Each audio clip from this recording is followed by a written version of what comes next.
Buloqboshi tuman axborot kutubxona markazi xodimlari 8-mart Xalqaro xotin-qizlar kuni bilan barcha o'zbek ayollarini, onajonlarimizni, opa-singillarimizni chin qalbimizdan muborakbod etamiz.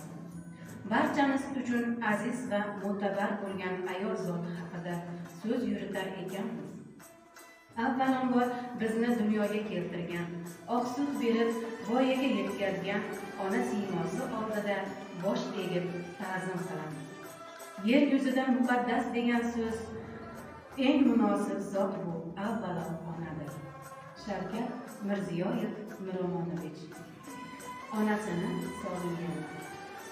Sog'indim onamni, mustarginamni, mu'nisim, mushfiqim, rangparginamni, so'limim, chiroylim, dilparginamni, yo'l bering onasin sog'inganlarga.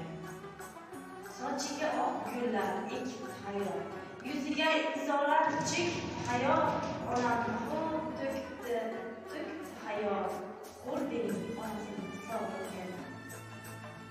Ko'p mehr bermadim, xizmat qilmadim.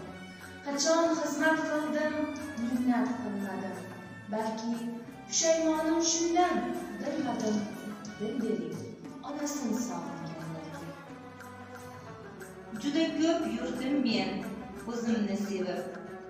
Endi ko'z yoshlarga qolayin evib, yurak zanglarini olsinlar yuvib, qo'l bering onasini sog'inganlarga. Har tirik jon borib onasini ko'rsin. Kechikib qolmasin, uydanroq yursin.